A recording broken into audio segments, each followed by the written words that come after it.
All right. All right. All right. You ready?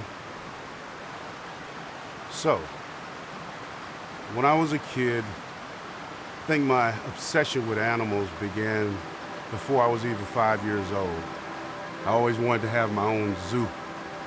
And one of the first animals I had were some fleas. I saw this thing on TV and I wanted to have a flea circus. It didn't really work. Fleas don't make good pets. They never did do any of those tricks that I saw on the box. The next pet I had as part of my zoo were some sea monkeys. But they didn't look anything like the ones on the back of the comic book.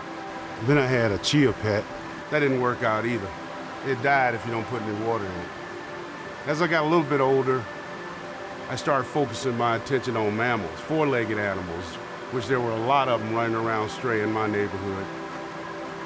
I started collecting stray dogs and cats, and then rabbits. I used to get downtown at the farmer's market.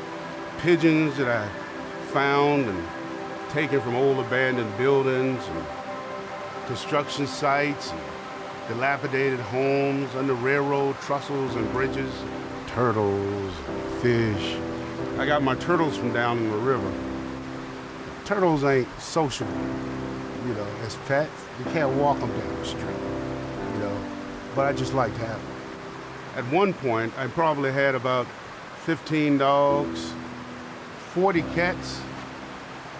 They kept reproducing.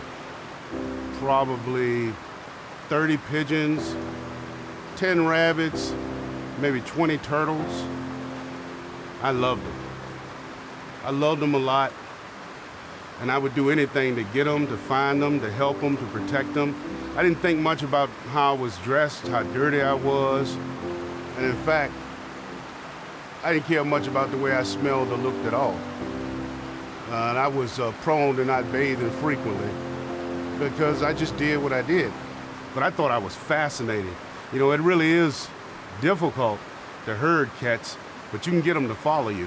And because all my animals always associated me with food, they'd always get excited when they saw me.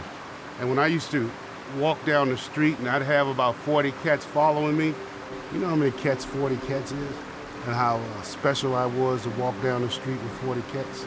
You know what that looked like for me when I'd walk down the street and neighbors would go, "What the what?" And people would come outside and they would go, "Look at that." And they would point and stare. I thought they were thinking, "Look at this kid. He's special. He's a drum major for animals. He's a black Dr. Doolittle." But in reality, they wasn't thinking this kid is special. It was like, this kid is crazy. They thought I was crazy. They were thinking all of my animals were a health hazard. That can't be sanitary. People thought I had some kind of mental problem. I smelled. I was dirty.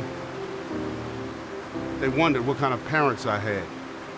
Who would allow a boy to keep this nasty pile of animals behind the house? Nobody thought it was cute at all. I just thought so in my mind, until I realized that they just thought I was a fool. And that really didn't bother me much until one day I came home and there was a man from the health department with a piece of paper and the dog catcher and some helpers, and the neighbors were standing around outside, and they went to the back of our house and they grabbed all my friends and they snatched them up and they threw them in those cages roughly. And I tried to tell the man, "No, you can't throw a furry cat like that. He don't like to be in the corner by himself. Y'all have to stop. Don't do that." But they didn't care. And the neighbors stood around. Some of them giggled. Some of them smiled. And it was the worst day of my life.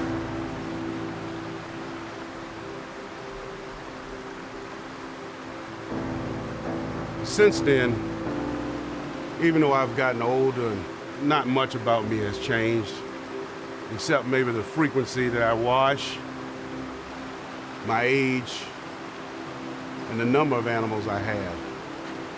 few dozen chickens, ducks, turkeys, a bunch of dogs.